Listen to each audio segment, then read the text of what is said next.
Hi everyone, we're back here at the IDC Center, broadcasting live on campus 24/7 at you. We're back in studio. Danielle, hi. Thank you very much, Roni. It's a pleasure being back with you here in studio. Are you excited for our next segment? Well, it seems like a lot has happened since we left off. There's a lot of updates. Two rockets, I'm just reading here on Ynet, has been intercepted over Tel Aviv. Again, shooting in the center of Israel. By the Iron Dome Center. Yeah, by the Iron Dome system. Once again, we need to remind Hamas is launching rockets towards every direction. Yesterday, for example, they even launched rockets towards Rahat. Rahat is a Bedouin community of Arabs living inside of Israel. And Hamas launched a rocket towards these Bedouin communities in the Negev. Also Jerusalem hitting right next to a Palestinian village, which is Abu Ghosh, absolutely. Yeah. Which shows how this terrorist group, they're just launching rockets everywhere. And just trying to create as much damage as they can. And obviously aiming civilians. Yeah, well, I think that's what makes us different. We are targeting, like I said, centers from where they're launching rockets, their centers of operation. And they are hitting civilian people, which is, yeah, exactly. I think we should welcome our first interviewee. Her name is Ali. Hi, Ali. You're on Skype with us live. How are you? I'm doing well. Good. So a bird whispered in my ear that you've recently escaped from Sandy hurricane in the States, right next to missiles in Tel Aviv. Do you want to tell us a bit about your situation?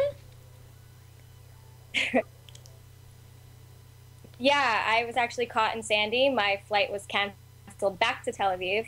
In fact, got to spend an extra week at home. Not the week that I would have liked to have spent, but basically everyone in my complex lost power. We were out of water for a few days.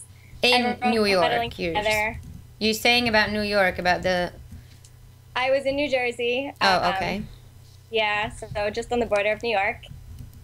Basically out of water, power. It was particularly cold there, but the community kind of came together and the people who did have power would cook food for those who didn't. And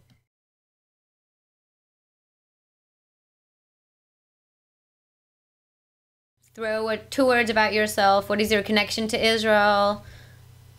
I made Aliyah 2 years ago. I am currently living and working in Tel Aviv for a high-tech company called Wix. We design websites, and basically a few days after coming back, I'm now dealing with a whole new crisis of rockets hitting. Yeah, well, so, going from one crisis to another, probably you're an expert. As surreal as it sounds, but yeah. How has this impacted the life of the average Tel Avivian in your perspective? You've been here 2 years, you know quite well. I've noticed actually a huge change. Sorry, what was that? You can proceed. I've noticed a huge change since the first one actually hit on Thursday. Normally, Tel Aviv is quite bustling at night. There's everybody out in the clubs or bars or restaurants, and pretty much Thursday, Friday, Saturday night, it's been ghost town. This is my first time dealing with rockets. I hopefully don't have to deal with it much longer, but I was always told that Israelis kind of move on and you forget about it and can't think about it too long, but I'm noticing a very tangible change. Yeah, and it's also said about Tel Aviv that it's a city that's going for 24 hours every day, 24/7, clubbing and having fun, and it really is a big change. I mean, do you feel like you regret the fact that you came here, or can you identify with the situation being an Israeli after making Aliyah? Absolutely not. I think my connection to the land is even stronger being in it and really seeing how it's misrepresented in the media and how everyone is making Israel out to be the big bully, but really we're the innocent ones here, and I feel like we're being targeted as civilians who have no real connection to any of the terrorist actions going on. It's changed my life. I definitely have to look around a bit more and be careful where I'm going, and I certainly don't go out to the crowded areas as much now that this has started. And I'm just kind of hoping that we can have a quick resolve. I think we all hope that it would end soon without any further casualties, as no one wants their side to be the one who's hurt. So according to her perspective, Tel Aviv is down. People call Tel Aviv the city that never sleeps. She says people don't want to party. They don't go out anymore. This takes a toll on our economy as well. People don't go out to restaurants. People don't go out to bars. Exactly. It'll have a huge toll. I think it's also because I'm from Tel Aviv as well. It's more of an identification kind of issue because people here really want to identify with the people in the south. It's not that Tel Aviv is under rockets every single day or every single minute. It's more about us identifying and really feeling the solidarity, as we spoke on the last segment, which is very common to Israeli people, that they feel like a big family. Absolutely. I mean, if Israelis, especially from the south, were very frustrated for a long time. And, you know, they felt like a lot of people in the Tel Aviv area lacked of empathy towards their situation. Once people in the center of Israel start, you know, suffering and feeling what it is to live on the rocket fire, that's when empathy, you know, people start feeling empathy and understanding what the life for people in Ashkelon, Sderot, Netivot, Kiryat Gat, and these areas are. Absolutely. Ellie, can you understand what Daniel here is saying? Can you feel more related? Absolutely. I mean, personally, I don't know how everyone who lives down south even handles it. I'm scared to take a shower thinking that a siren's going to sound the second I get in, that I don't know how they manage to go through multiple sirens per day and knowing that they only have maybe 15 or 30 seconds. I have a minute and a half. That's more than enough time for me to make it down to my bomb shelter located in my apartment building or at work.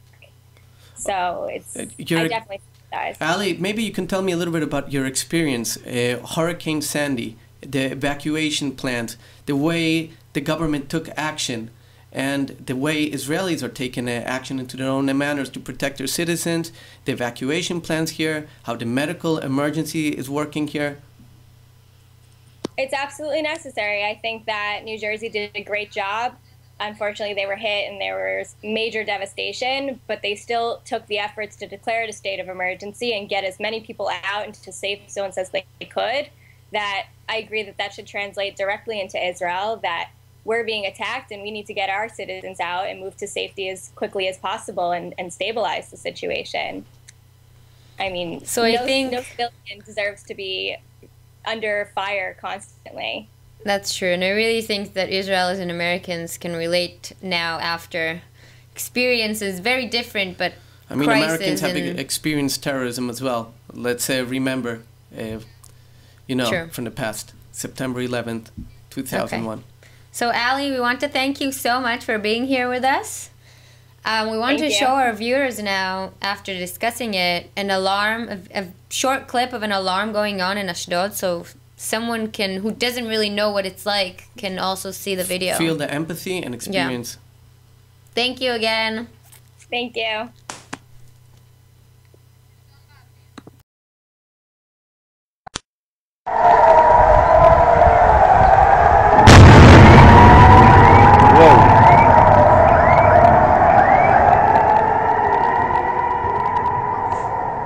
פיצוץ.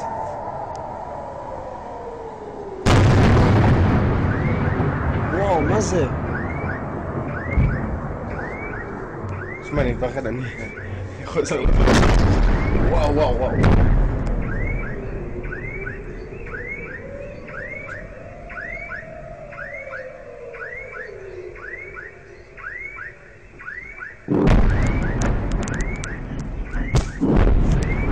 וואו, וואו. כמה פיצוצים. וואו. אתם רואים שם?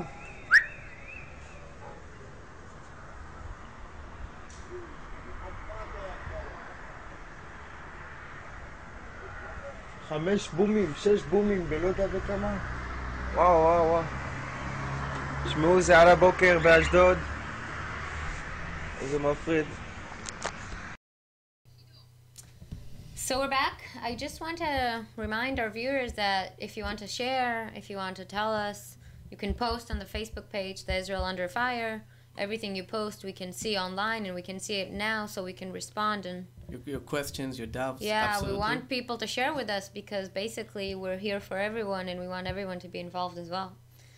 So here we have our guest, David Pador. He's a student, an international student here in Israel from the business program. Hi there, thanks for having me. And you're also Sure. volunteering with Thanks the for Israelunderfire. Yes, I'm working right now with Israelunderfire, and we are just trying to get the truth out there, just trying to get all the positive messages about what's really going on here. Are you a part of the international school? What year are you in? I'm a third-year business student. Okay, that's great. And do you have many friends also who volunteer at the command center from the international school doing what you do, which is blessed, I have to say? Thank you. Well, I do have friends that do volunteer, and they really put their hearts out there. We really just all came together when this came out of nowhere from Yarden, of course, who I'm going to give a shout out to. And yeah, we just all just put our best foot forward and just worked our asses off with it. That's really great. Can you tell us what is the main thing that you do? What actions do you take spreading the word, like in what ways? Or Well, what I do is I'm involved with social media content. What we do is we find everything everything on the internet, such as videos, pictures, blogs from these different news media companies such as CNN, BBC, Al Jazeera, and we just we fight back against what they're saying, what they've done. Are you commenting on posts Yeah. written in their websites, or how does it go?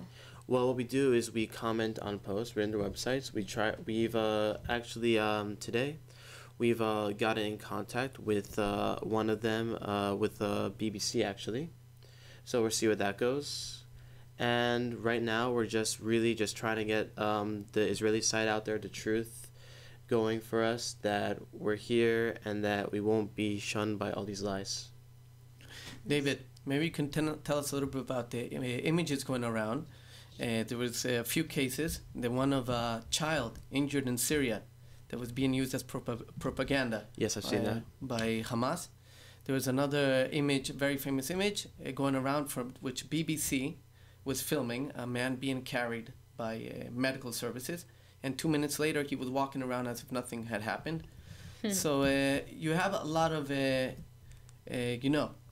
lot of manipulation of the images, people taking images that belong to different conflicts and making people believe that they are from the Israeli-Palestinian conflict. And you also have, like I said, people pretending in front of cameras to be injured. Yes. What we're doing with this is we're trying to put all this manipulation that the Hamas organization is doing and bring it up to light to the entire world stage, to make sure that people realize that what is truth about a picture taken from Syria made to look like it's someone from Gaza or some guy that was just pretending to be injured, and then a couple seconds later he's being evacuated. And I have to say they don't do it really well. Exactly. I mean, at least do it right. Of course. Some pictures are basically funny. There's a main issue with international media, which is it's relatively very safe to report from Israel and Gaza. You know, much safer than reporting from Syria. According to Reporters with No Borders, Israel and Palestine are not even on the top 10 of the most dangerous countries. You have Yemen, you have Syria, you have Mogadishu, you have many other countries which are much more dangerous. So journalists prefer to report from our conflict, the Israeli-Palestinian conflict, because it's easier, it's safer for them. And they can actually come here and report, not as being scared of being jailed away in some place. So And the main issue is, like I said, a lot of them do take part in the whole manipulation. And like I said, or accidentally, you know, without knowing, like I said, they're filming people who are actually pretending to be injured, who are not injured, like happened with the BBC images. So I think my question for you, the last one, would be, because I'm looking at the Israelunderfire website, the page, the Facebook page. How do you like it? It's great, and it's been up to 1,200 likes, or is that 12,000. 12,000 likes, which is amazing. It started in 200, so do you really feel like you're in a mission to advocate for Israel? I mean, is it very important personally for you to try and get the word out, or is it more of a convenient situation for you guys as international students who come here and just want to be involved?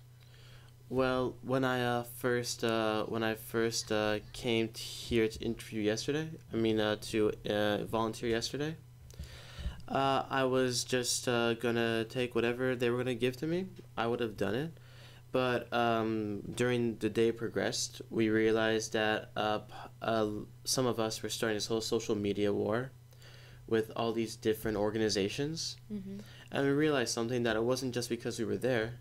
It's because we're actually doing something good, and it's positive for the entire Jewish community. So, genuinely, I want to thank you so much, because what you guys are doing in the command center, I have to say again, because I'm repeatedly saying it all the time, it's just a blessing that we have so many students here who want to be involved. And I think now we need to wrap up. So thank you so much for coming. Thank you very much. Such a pleasure. Thank you. We have a video coming up. It's a video with Tel Aviv civilians who are running from an alarm to see what's going on in Tel Aviv, because Tel Aviv citizens don't really realize what's alarms, because we're not used to it. So we're going to go to the video and continue later. I can actually get it on my mind that it actually happened here in Tel Aviv. It's so bizarre and not unreal,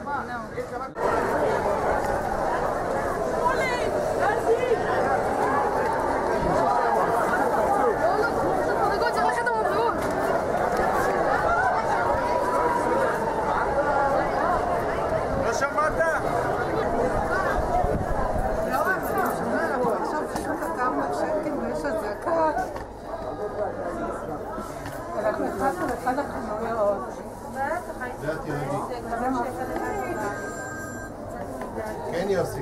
לא, הנה תשמע, אני אעשה לך את הפלאפון. למה שישמע? יש פה ברקע הזה. How's your English? Any good? Not Do you want to just talk real quick about how you feel? There's an air raid siren outside. It's a little problem because we don't know English. הנה, שמענו בום.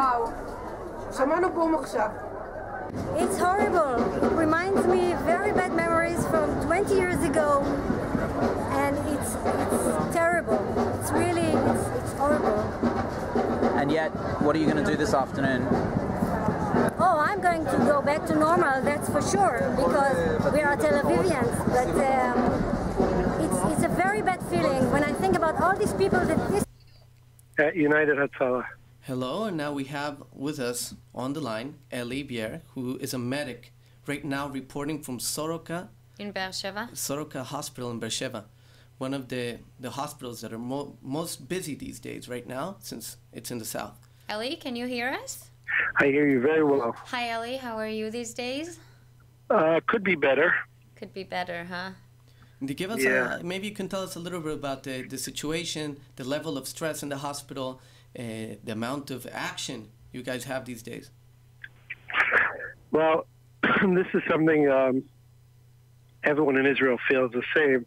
Maybe people in the south feel even better than the rest of the people in Israel, because the rest of the people in Israel, let's say Tel Aviv and Jerusalem, are suffering from these things just the last few days. And the people from the south are suffering from this situation for many, many years. So I'm walking around, driving around the south of Israel, and I was privileged enough this morning to save a young fireman who was hit by a rocket, by the shrapnel, hit straight in his head, and it was very close. And I'm a medic by United Hatzolah of Israel, so I responded to the call and treated him. And it's amazing that we were working with him for a long time. He was in serious condition. He was bleeding, literally bleeding to death, and we had to stop his bleeding and stabilize him. So we actually stabilized him on the field and got him to the hospital. I went to visit now the family and him. He's still in operation, but I went to see his family, and I met his wife and father and sisters and brothers and everyone. And I was just talking to them, and I was like, I saw a family who was really amazing, and the amount of strength that these people have is unbelievable. Do you think that they're more used to it, that they feel more relaxed because they are basically used to the situation for so many years now? Yes, listen, I spoke to his sister just now, and his younger sister. He's 36, he has a few children, and his sister is 23. And I asked her, how does she feel? She says, thank God our brother was saved. She thanked me for that and everyone, all the volunteers who worked on him. But she said, this situation that we suffered for so many years has to stop. And this Israeli government has to do everything possible to stop it. And they don't want to stop this whole process in the middle. This thing has to be finished once and for all. Something has to change. Eli, something has to change. Has Soroka Medical Center reinforced any of the departments in the hospital, since we have so many emergencies going on, so many people to treat? Yes, unfortunately, this hospital knows how to deal with these situations for many, many years.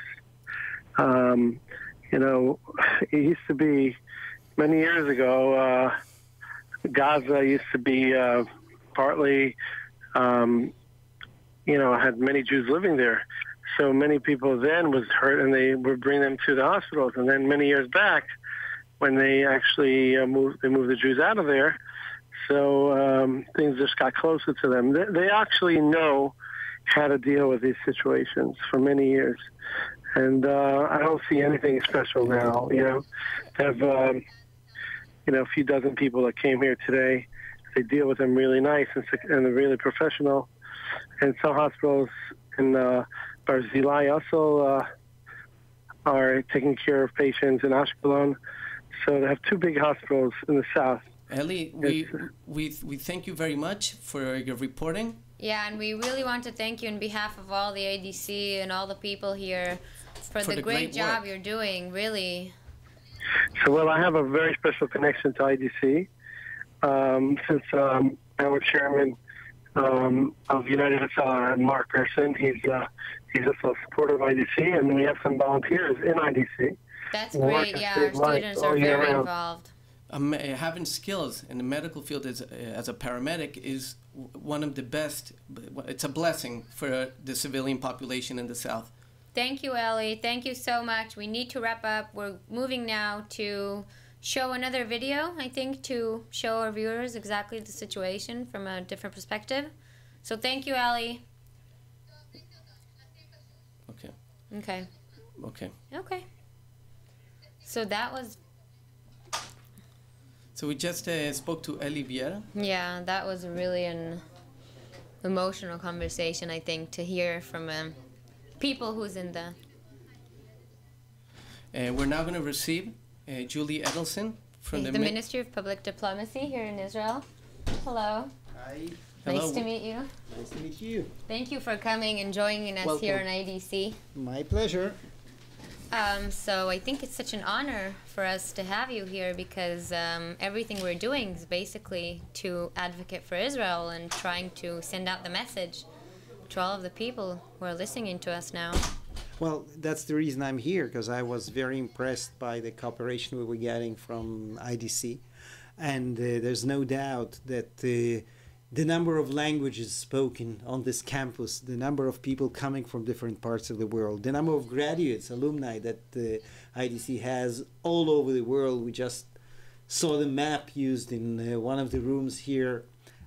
Is something that you basically can't find in any government ministry or any, even I would dare say, in any other university here. So the very fact that there are lots of volunteers who are, I would say, sending out the truth about what's going on, and the images, the real things that are not necessarily finding their way to the TV screens all around the world. I think this is a great thing. So basically, it's probably for you, it's an honor. For me, it's really a real pleasure to be here and see all these things happening. Maybe you can tell us a little bit of what you feel is the best strategy of all this, what we're doing right now in Israelunderfire, what the volunteers are doing. What's the best strategy to target those citizens out there who are not Jewish or don't have any connection to Israel or are not very well informed? How can we target this crowd of people and give them the truth? Well, I first of all think that you would agree with me that we can't teach history in a day or two. Those who don't know about the roots of the conflict and what really happened are not going to start learning about it right now. So I think that images are very important. Basically, if we think of the real goal, it is to show that the residents of dozens of cities and towns and kibbutzim in this country have been living in intolerable conditions for a number of years under direct hits from Hamas rockets coming from the Gaza Strip. Was probably a small thing to mention. Israel is not, quote unquote, occupying the Gaza Strip. There is not a single soldier. There is not a single Jew. There's a clear border. So it's definitely in order to provoke Israel, in order to hit civilian population. So showing it through images, through pictures, through human stories is very important for people to understand that it was not only the right of the Israeli government and IDF to start doing something about it, but it was basically their obligation. What do you think our students are basically sitting here in the command center 24/7 trying to feed as much as they can the outer population who is sitting outside?